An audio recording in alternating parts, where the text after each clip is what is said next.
Peças raras. Você em sintonia com o rádio.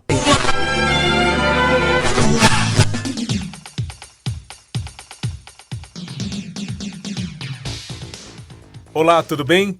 Eu sou Marcelo Abud, seu podcaster radiofônico, e estou de volta nesta que é a primeira edição das nossas Peças Raras em 2020.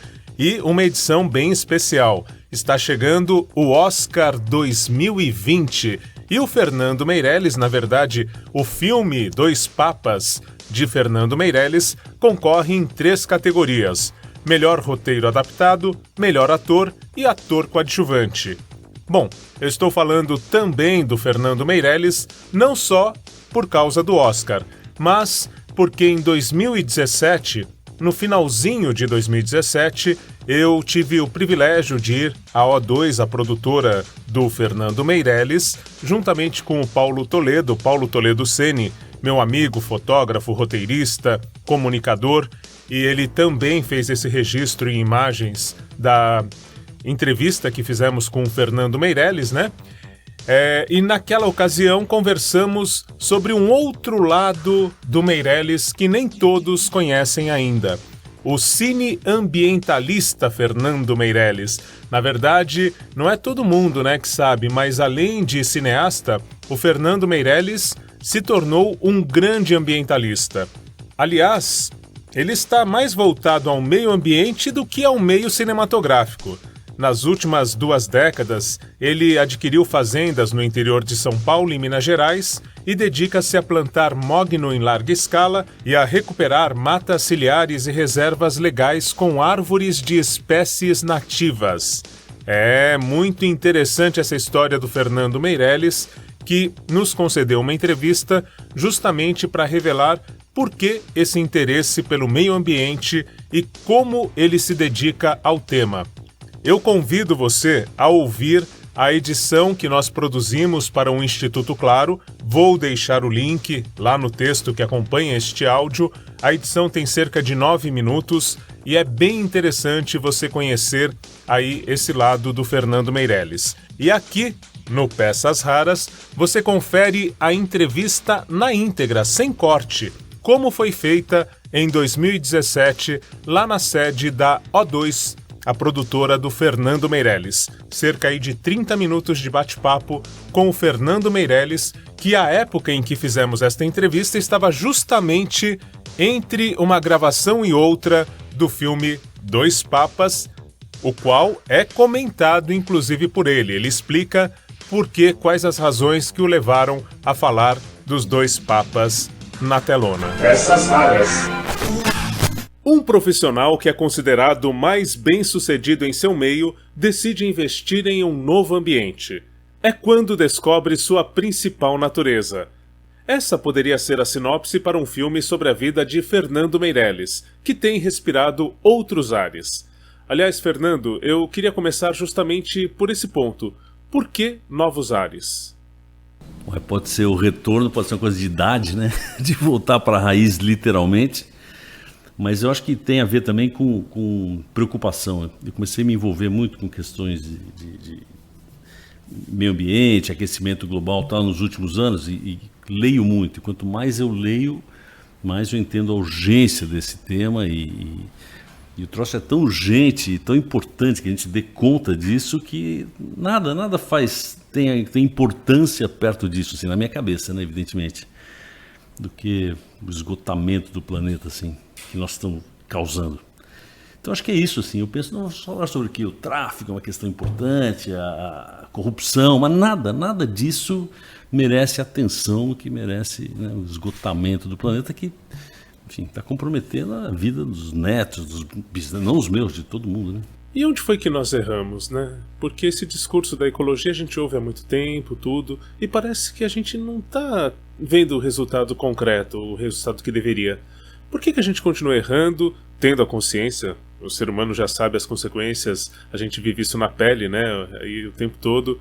Onde você acha que a gente está errando para não ter o resultado que se imaginava? É um dado cultural, cara. Você lutar contra isso é lutar contra a cultura onde a gente está inserido, né? Os nossos pais, avós, bisavós.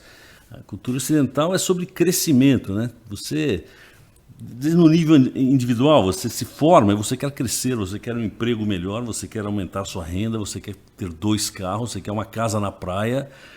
Da lógica pessoal, a lógica da empresa e a lógica do país, das corporações que são maiores que os países, tem essa lógica, tá na nossa cabeça aqui, né? Nós vivemos para crescer, para expandir, para ocupar.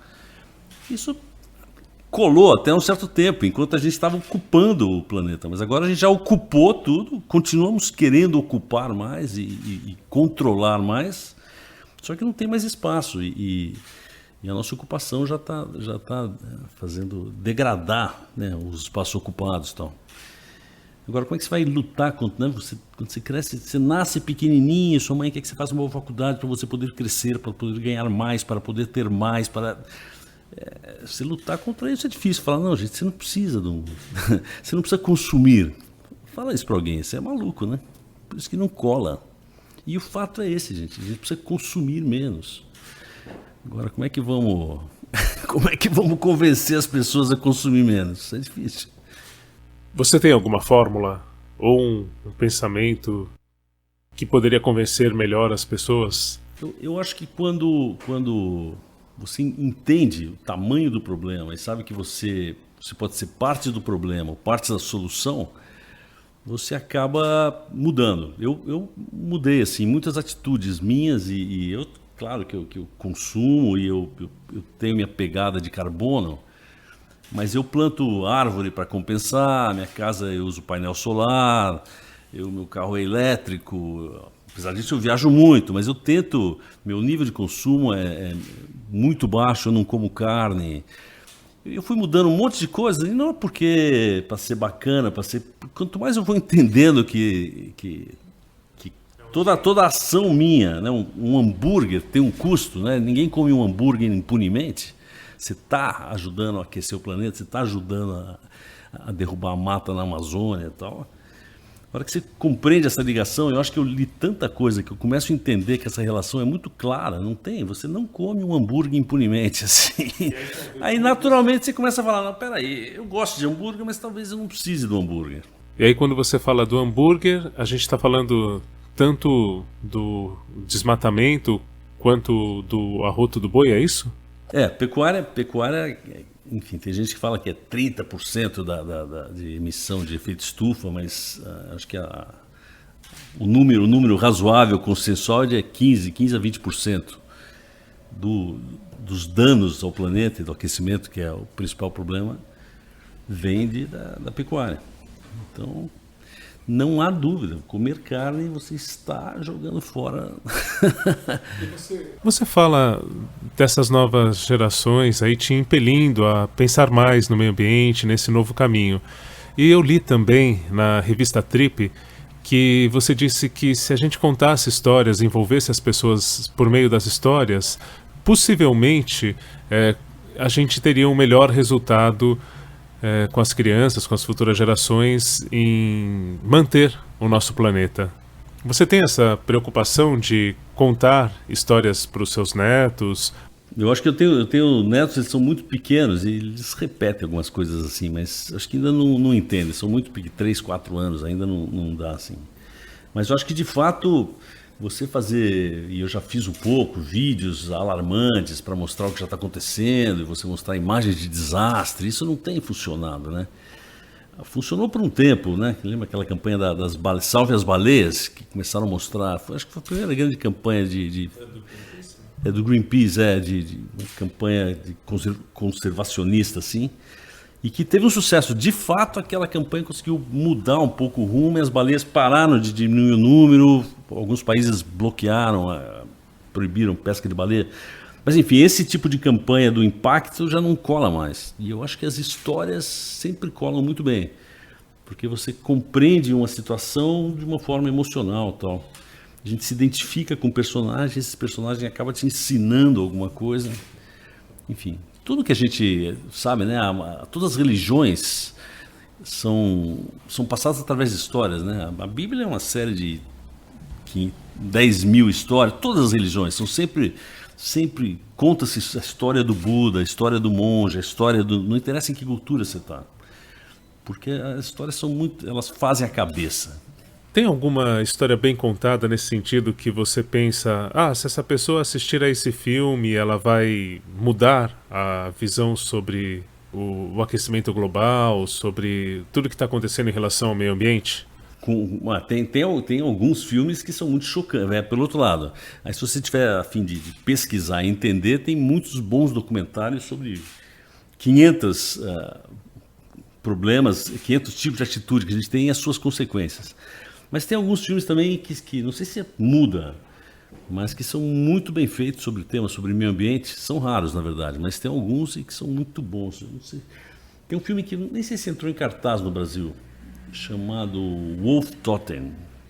Nem sei o nome em português, cara. É uma história que se passa na China, sobre um estudante que na Revolução Cultural ele é mandado para o meio da Mongólia, um green grassland lá, para morar são uns nomes, uma tribuzinha nômade e tal. E essa tribo, eles vivem num equilíbrio ali, com os lobos, com as renas, com o coelho, tem um equilíbrio lá. E aí chega esse moleque, entende esse equilíbrio, aí chegam mais pessoas deportadas pelo governo chinês, que são meio que mandados lá como uma penitência, e eles começam a caçar as renas, eles vão desequilibrando todo o meio ambiente. É muito legal para entender equilíbrio de natureza e como você interferir numa coisa, você afeta todo o entorno, porque os caras começam a matar os lobos comiam as renas, os caras começam a matar os lobos para ficar com as renas, aí as renas param de se reproduzir, aí os coelhos, como não tem lobo, aumenta os coelhos que acabam com a plantação e vai dando um desastre. Enfim, explica muito bem a lógica humana, né, do lucro imediato e como que desequilibra tudo e colapsa a sociedade. É incrível o filme. Falando ainda mais sobre o contar histórias, acredito que a abertura das Olimpíadas se enquadre. Qual foi o objetivo de usar o tema meio ambiente com o objetivo de conscientizar as pessoas? A abertura olímpica não fui só eu, né? Fui eu, a Daniela Thomas e o Andrusha Waddington. Mas o tema de preservação do planeta foi, acho que, o tema central da Olimpíada. O que a gente pensou assim, é que todos os países antes do Brasil sempre faziam a festa de abertura uma espécie de uma propaganda deles mesmos, né? Olhando para o próprio umbigo, né? A China com aquele show maravilhoso, a Inglaterra mostrou que fizeram a Revolução Industrial e fizeram a Revolução da Internet, são responsáveis pela civilização, é sempre sobre o próprio umbigo. E a gente pensou em aproveitar essa plataforma de 1 bilhão e 200 milhões, não, 3 bilhões eles falavam, não sei se deu isso. Mas essa plataforma para mandar um recado para o mundo, e o recado mais urgente para o mundo, que era justamente preservar o mundo, conservar o mundo. Eu não sei se as várias mensagens que a gente enfiou no meio do show, né, de os atletas plantarem árvore, enfim, tiveram vários momentos que a gente voltava ao assunto de meio ambiente, inclusive a pira, no fim, né, a pira olímpica era com pouca combustão, né, pouco gás e muito vento e movimento com energia solar, era um sol, né, para mostrar que ali é a fonte de energia, não petróleo. Enfim, a cerimônia inteira calcava nisso. Mas eu acho que mais do que essas mensagens pontuais, o que funcionou foi esse maior evento, né, do planeta tocar nesse tema. Você dá uma relevância para o tema. Não sei se transforma, mas fica na cabeça. Alguém pegou, né? Se estão gastando essa oportunidade para falar sobre isso, isso deve ter alguma relevância, né? Fica a sementinha. Fica a sementinha. Agora você está envolvido na produção de um filme sobre o Papa XVI, o Bento XVI e o Papa Francisco, é isso? É um filme da Netflix, é uma conversa entre o Bento XVI e o Francisco. Começa na morte do João Paulo II, aí tem o primeiro conclave onde o Bento XVI é eleito e depois o segundo conclave onde o Francisco é eleito, e nesse período tem uma relação deles que não é muito boa. Eles representam lados opostos da igreja, assim. E talvez visões opostas de mundo também, né? O mundo da tradição e o mundo da renovação. E qual a ligação desse filme com a sua visão de mundo, com o meio ambiente? Eu topei fazer esse filme porque eu admiro muito o Papa, nosso atual Papa, Francisco, assim. Eu acho que ele é uma das vozes mais interessantes que tem no mundo hoje, né?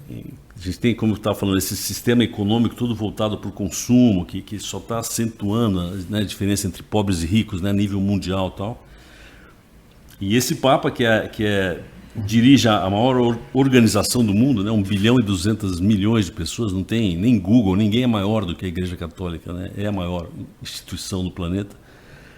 E é a única voz contra esse sistema, que fica o tempo inteiro falando, gente, isso é uma loucura, gente, isso é uma loucura.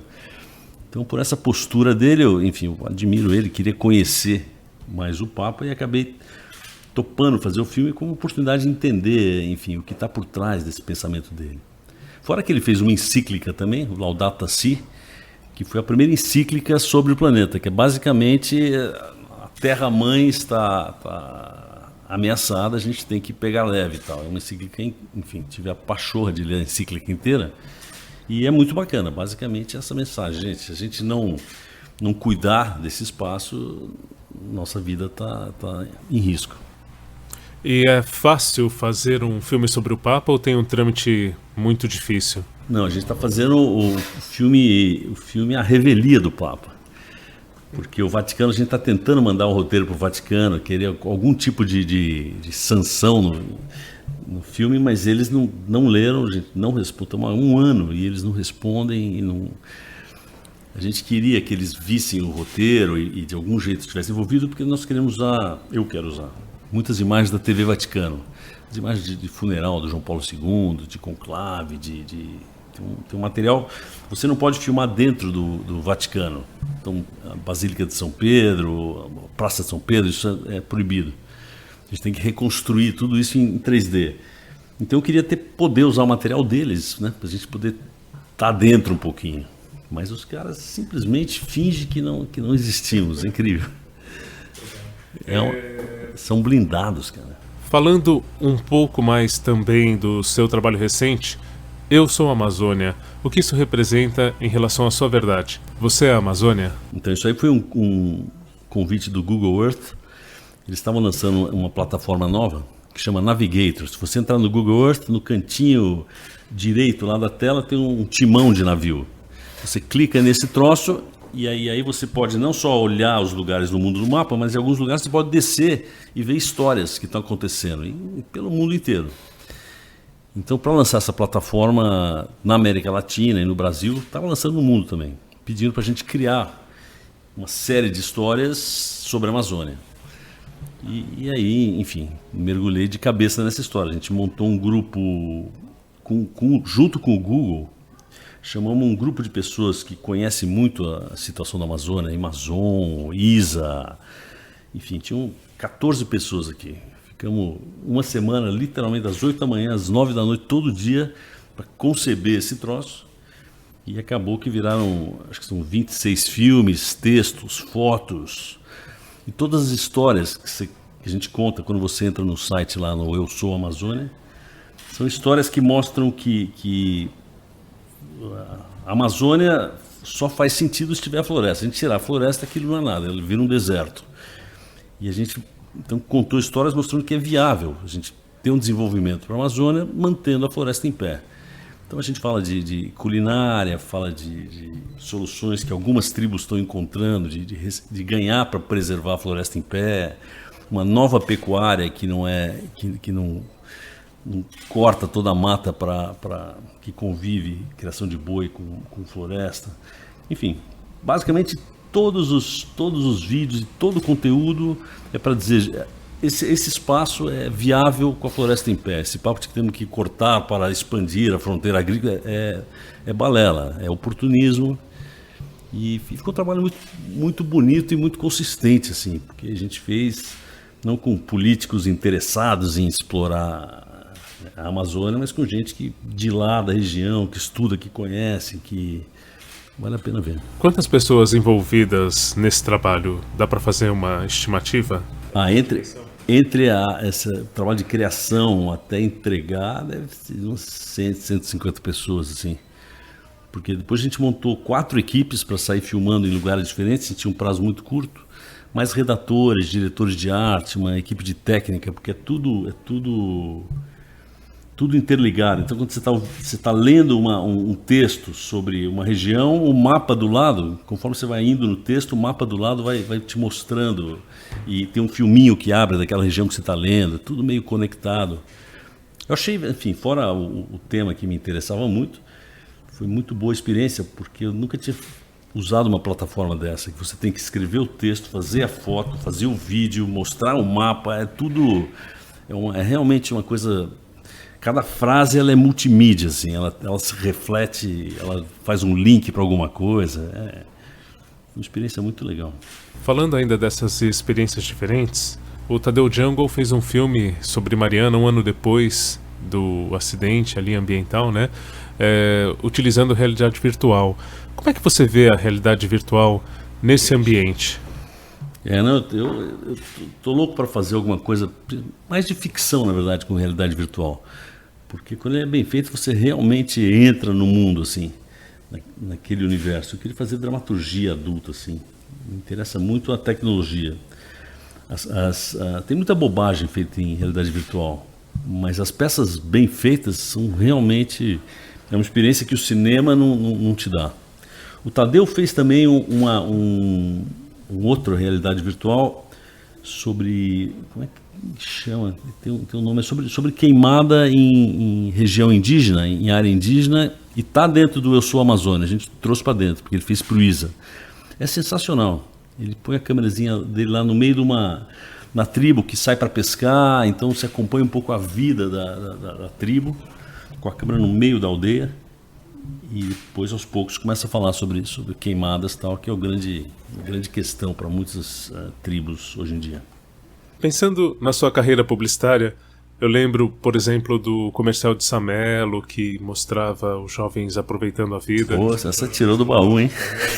Isso representa, de repente, ideias que fazem jus ao seu pensamento e algumas outras que sejam mais próximas da natureza, que tinham alguma mensagem um pouco mais institucional? Enfim, essa é uma campanha que representa bem o seu pensamento? Essa do Samelo eu gosto muito, porque ela não vende sapato, ela vendia a ideia de que para a vida você não precisa, né, não é sobre produtos, é sobre experiência, que você tem que se arriscar, você tem que viver, em prol de você se atirar e experimentar e não deixar a vida passar em branco. Era um filme que eu adoro mesmo, talvez fiz muito comercial na vida, talvez esse seja um dos que eu mais goste, pelo texto, não pelo filme. Se eu pudesse viver novamente minha vida, na próxima, cometeria mais erros. Não tentaria ser tão perfeito.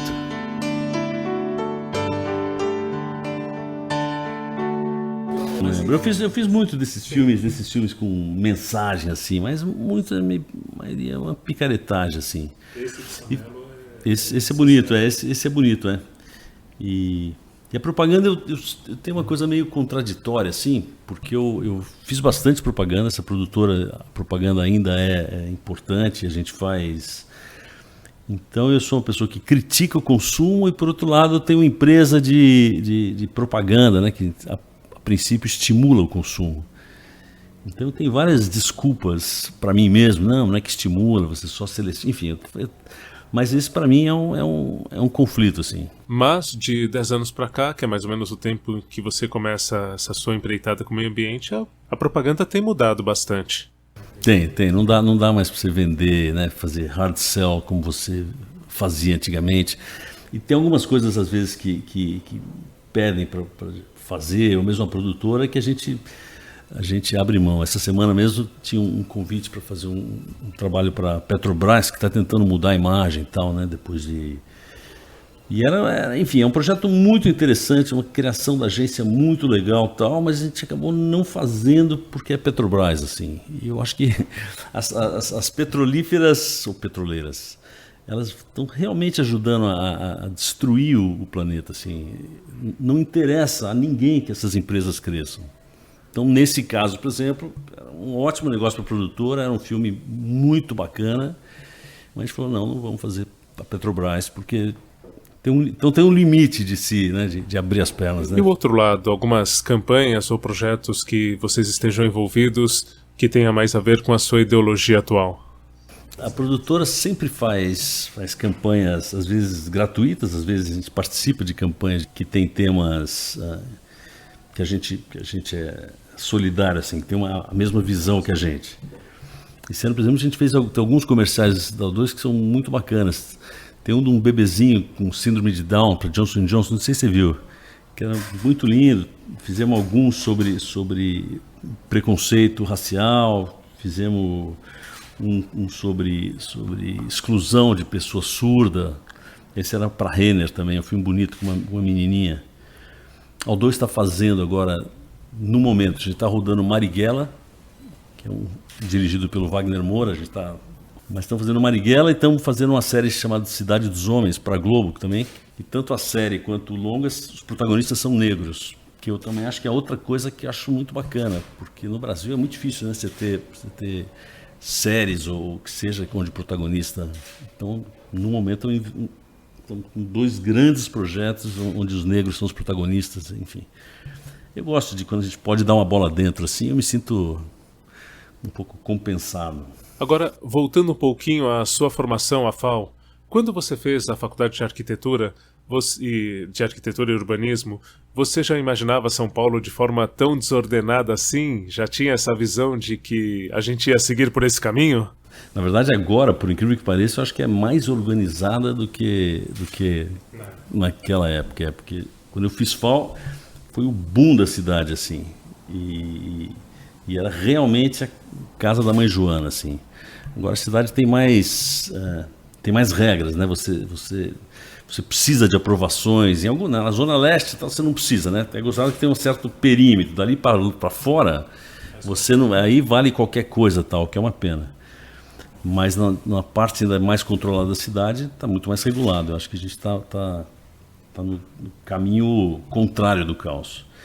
E tem projetos para a cidade também. O projeto da prefeitura, sem nenhuma apologia, PT e tal, mas o projeto do Arcos do Futuro, do governo Haddad, que acabou não conseguindo implantar, né? Ele fez poucas coisas. Fazia muito sentido, que é tirar o São Paulo é muito concêntrica, né? Tudo vai para o centro e tal, e ele queria criar um novo arco que ia dar um alívio para a cidade, muda os eixos de crescimento, ia dar enfim, não conseguiu fazer, mas tem um pensamento estratégico, teve um planejamento, teve uma mudança de legislação de uso de solo. Então, acho que o caos está melhorando. Um ponto que eu li na sua biografia é que você estava em contato com o movimento hippie no momento em que ele estava nascendo ali. Eu era um moleque com 12 anos, digamos. Você estava ali no local. Meu pai foi estudar em Los Angeles, ele é médico, por 1 ano. Então eu morei em Los Angeles em 67, a gente foi para São Francisco, fomos para Berkeley, que é onde estava começando aquele movimento hippie. Como é que você sabe disso, cara? Estava escrito? É mesmo?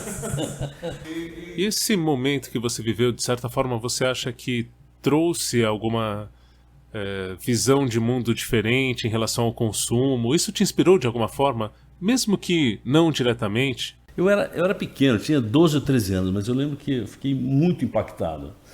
Porque era em 67, ainda mais uma família do interior, tal, a gente era tudo meio certinho, assim. E aí a gente foi para... Eu lembro de um fim de semana, uns 4, 5 dias que a gente ficou em São Francisco, numa área que tinha aqueles caras no meio da rua e uns cabeludos, não tinha cabeludo ainda, né? Tem uns cabelos curtinhos, assim, aqueles cabeludos, barbudos, descalço, e era muita gente se beijando na rua, maconha. Eu nunca tinha visto isso, cara, com 12 anos, uma família do interior, toda. Também foi um impacto, assim. Porque aqueles caras ali estava tudo bem, né, uma turma diferente, se vestia diferente, e americano se produz, né? Então era assintoso, assim. Enfim, me marcou, assim, falou, isso pode, existem outras maneiras de viver. Eu lembro que eu fiquei realmente impactado, por isso que eu acho que eu devo ter comentado em algum lugar, aí que você leu, né? Mas foi uma imagem que eu lembro de algumas imagens, de andando no quarteirão e vendo aquilo, eu falei, o que é isso? Em que planeta que eu tô, tal? Era um planeta melhor aquele? Eu não sei se era melhor, mas eu acho que o interessante foi perceber que existem outras possibilidades. Quer dizer, eu não preciso ter um trabalho, uma faculdade, pôr meu sapatinho de couro e abotoar minha camisa. Pode também viver assim, pode viver na rua, pode... Enfim, acho que foi mais isso que me impactou. Assim. Existem outras possibilidades. E o projeto de filmar Grande Sertão Veredas, do Guimarães Rosa, ainda está na sua cabeça? Cara, eu sou apaixonado por esse livro e cada vez mais. Mas eu não tenho financiamento, né? Quem sabe uma hora eu ainda volte a ele. Daqui uns 10 anos, assim. Esse O Grande Sertão Veredas, do Guimarães Rosa, para mim é o melhor livro da literatura brasileira, enfim, do meu gosto. Já li algumas vezes, já assisti um filme, tem uma história em quadrinho, para quem tem preguiça de ler, O Grande Sertão Veredas, o livro, eu recomendo nem sei se foi a Companhia, não foi a Companhia das Letras que fez, não, foi a Companhia dos Quadrinhos, que editou, é muito legal, os desenhos são bacanas e o texto, porque evidentemente o livro é muito grande, os caras fizeram uma compilação para fazer história em quadrinho, mas fizeram um corte muito bacana do Grande Sertão, então quem não conhece eu recomendo assim. Mas você não conseguiu ler de primeira, conseguiu? O livro? Não. Eu comecei a ler porque meu pai já deve ter lido umas 8 vezes o livro e então eu via que ele tinha uma obsessão com esse troço, fui atrás, tentei ler com 15, 16, 14 anos, 15 e parava. Aí, quando eu estava na faculdade, na verdade, eu quebrei a perna, tive perônio, tive que botar um gesso até a coxa, até em cima. Um acidente de moto? Não podia andar e aí eu fiquei quase 2 meses na cama. Primeiro um pouquinho no hospital, depois em casa e não podia fazer nada, porque eu não podia ficar de pé. Aí foi essa época que eu acho que mudou minha vida. Porque eu entrei numa de começar a ler, eu lia 2, 3 livros por semana, quase 7, 8 meses assim. E no meio dessa parada aí, depois de 3, 4 meses, eu resolvi agora, olha, peguei o Grande Sertão e aí foi uma revelação, assim. Aí depois já li de novo. Mas desde então fiquei encantado, porque cada frase, se você abre o livro assim, aleatoriamente, pega uma frase do Riobaldo, é um conhecimento, é cultura, é a cara do Brasil, tudo de antropologia, é impressionante, o cara realmente... E tem mensagem também no Grande Sertões? Se você fosse fazer o filme, você acha que deixaria um legado dessa sua visão ambientalista? Eu não seria louco de dizer qual é a mensagem do livro, assim. Mas o que eu gosto é que você vai lendo e em cada página você tem 10 insights, porque é tanta reflexão sobre tudo, é mais sobre comportamento humano e sobre a nossa cabeça. O sertão, para mim, as veredas do sertão, que são aquelas dobras da paisagem, para mim são as dobras do cérebro, assim. O Grande Sertão, a parte inexplorada, áreas vazias, tal, é o nosso cérebro, assim. Ele fala da psique humana. Então esse Grande Sertão é o mergulho para dentro, assim. É tão lindo, eu recomendo para quem estiver ouvindo precisa pegar 15 dias, 20 dias assim e precisa se dedicar e precisa não ter outras coisas na cabeça. E as primeiras 50 páginas é difícil, que você tem que se acostumar com a linguagem do Guimarães Rosa, mas te juro que lá pela página 70, aquela linguagem você nem percebe mais como o Riobaldo fala, e aí é uma viagem. E a Cinema Nosso? A O2 tem alguma participação nessa ONG? Quando a gente acabou Cidade de Deus, a gente tinha feito uns 6 meses de um workshop, depois ensaiamos mais 4 ou 5 meses, depois rodamos o filme. Então foi quase um ano e meio, 1 ano e 4 meses convivendo diariamente com aquela rapaziada lá. Então quando acabou o filme, a gente não podia simplesmente falar, gente, valeu, te vejo numa próxima encarnação. Então a gente resolveu organizar algum tipo de atividade que mantivesse o grupo, que ficou um grupo muito coeso, assim, todo mundo adorava fazer aquilo. Então, começamos a fazer umas reuniões onde o elenco vinha para tentar ver se a gente fazia outro filme, Isso a Kátia Lund, que trabalhou junto, né? Ela organizou toda a parte de elenco, ela assina como co-diretora do filme, até por esse trabalho com o elenco. Ela foi muito importante em montar e manter esse grupo junto. E esse troço foi evoluindo, acabou virando uma ONG, virou uma espécie de uma escola. E hoje em dia, depois virou o grupo Cinema Nosso. Eles têm uma sede no Rio de Janeiro, na Lapa, e dão curso para 200, 300 garotos todo ano. São 3, você entra lá, é um curso de 3 anos em cinema, produzem filmes, produzem curtas, fazem animação. Virou uma ONG muito competente. A nossa participação aqui, sempre que eu posso, enfim, eu tento ir lá em eventos que eles têm, mas o predinho onde eles trabalham, eu acabei comprando o predinho e empresto para eles, para montar a ONG e tal. Então, me ajuda, na verdade, agora é o espaço onde... Mas eles tocam totalmente independente de qualquer influência, pelo menos minha. E como é que você se sente fazendo uma ação como essa, sendo um doador, fazendo uma ação social? É importante para a sua vivência, para a sua vida? Você acha que todo mundo que pode deveria fazer algo assim? O que transforma na vida da pessoa? Isso é muito pessoal, né, de cada um. Não posso dizer, você tem que doar, Eu, quando eu posso fazer alguma coisa para alguém que não sou eu, que não é minha família, eu me sinto muito bem, cara. Eu acho que eu tenho muito mais prazer em dar do que receber, mas isso é um chavão. Qualquer um que gosta de dar e de dar seu tempo, dar tempo é mais difícil, dar dinheiro até que é fácil, né? Porque você não sai da sua vida, se está sobrando, você vai lá, assina um cheque, esse até que é... Mas dar o tempo é um troço que eu valorizo muito, assim, aqueles caras que, né, pegam 3 horas por semana, que seja, e se dedica a alguém, eu acho isso extraordinário, assim. E tenho certeza que a pessoa que faz isso também, em 30 anos, quando tiver velhinha, ela vai pensar o que eu fiz na vida. E essas horinhas por semana que ela doou vai ser o que vai... Isso parece que gruda na gente, né? Agora, já chegando ao final, fazendo uma ligação lá do começo, da sua infância, da sua raiz, com os dias de hoje, como é que você tem feito esse retorno? Qual que é a sua ação nesse sentido de melhorar o mundo hoje? E o que tem a ver com a sua infância, com as suas origens? O que eu faço para melhorar o mundo? Na verdade, eu não sei se eu tento melhorar o mundo, eu tento evitar aquela história, tento não intensificar o problema, pelo menos ser um pouquinho mais solução do que problema. Eu acho que a minha ação é que a coisa de plantar, de optar por encher a fazenda de árvore, por exemplo, isso captura carbono.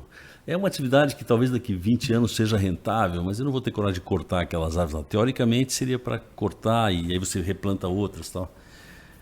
Mas eu sei que isso é um benefício, é uma escala muito pequenininha e significante. Mas aquele carbono que aquelas árvores lá, tem umas 30, 40 mil árvores plantadas já.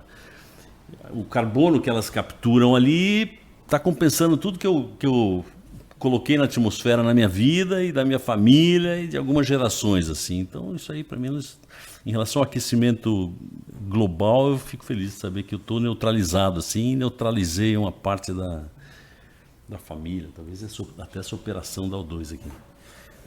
Mas, enfim, é no dia a dia, assim, você tem que estar ligado que nada do que você faz, principalmente do que você consome, é de graça, cara. Tudo tem, né? Tudo custa, né? Um papel que você joga fora, aquilo custou, cara. O papel, algum pinheiro caiu em algum lugar, que foi transportado por caminhão, que chegou numa fábrica para fazer essa folha. Então, trata bem dela, porque não é inesgotável, né? Alguma mensagem final, alguma coisa que você queira complementar? Não, chega de mensagem. Esse negócio de mensagem é para WhatsApp.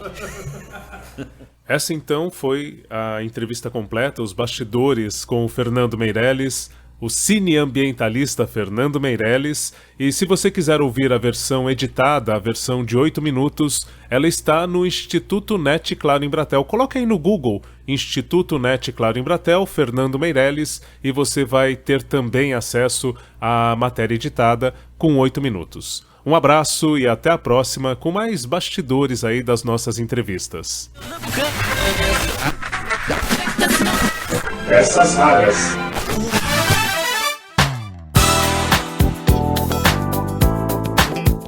Bom, esse então, o Fernando Meirelles, respirando aí novos e melhores ares a partir da sua atuação com o meio ambiente. E que sirva de inspiração e pelo menos de reflexão para todos nós, né? Bom, aqui no nosso podcast Peças Raras, nós também estamos sempre incentivando você a conhecer outros podcasts e que tenham alguma coisa de diferente. O podcast de hoje que eu destaco é o do René de Paula Júnior, o Roda e Avisa, e outros podcasts, o Radinho, que ele tem feito com muita frequência, aliás, diariamente, e que é muito bacana. O René de Paula Júnior, ele faz podcast no Brasil mesmo antes de falarmos em podcast no mundo. Então, fique com o René de Paula Júnior, com esse depoimento exclusivo para o podcast Peças Raras, em que ele fala um pouquinho também das motivações para as conversas que mantém na internet. Muitas delas, aliás, têm como foco justamente o nosso meio ambiente.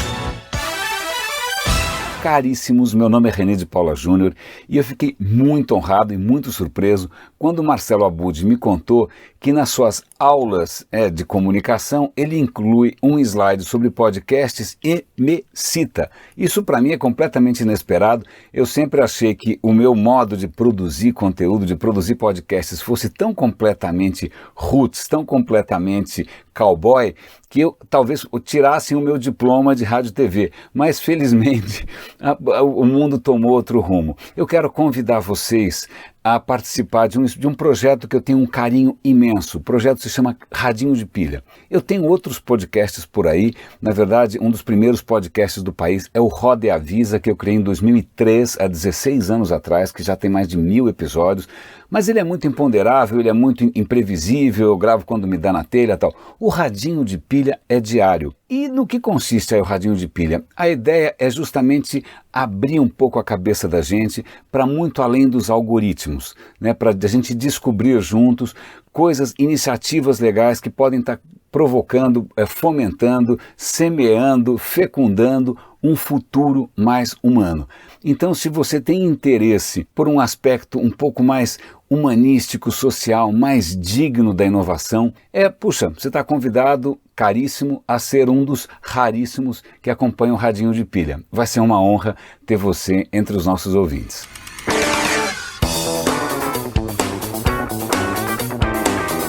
Pode escutar então o René de Paula Júnior, procure aí nos seus agregadores de podcast, vale muito a pena conhecer o trabalho do René de Paula Júnior. E como nós estamos falando bastante de meio ambiente, e você ouviu o Fernando Meirelles, ninguém come um hambúrguer impunemente, não foi essa a frase que ele usou, né? Então, para que a gente reflita ainda mais, eu convido, por fim, que você vá ao podcast do Instituto Claro, que eu produzo desde 2012, né? É onde justamente está essa entrevista do Fernando Meirelles, que eu já fiz o convite para você ouvir por lá também. E na edição atual, nós conversamos com Aylin Aleixo. A Aylin tem um trabalho fantástico, um blog de jornalismo gastronômico em que ela, na verdade, está muito mais explicando os processos de produção dos produtos e, eu diria, alimentando a nossa consciência para que tenhamos mais saúde, não só em termos pessoais, mas globais, né? Ou seja, que o mundo também seja mais saudável. A relação entre meio ambiente e a nossa alimentação, entre o que comemos e o que somos, o que fazemos, você pode e deve ouvir nessa entrevista com a Aylin Aleixo lá no podcast do Instituto Claro. Você confere pelo Spotify, Google Podcasts, Apple Podcasts, Castbox, e vale muito, muito a pena ir diretamente no site do Instituto Claro.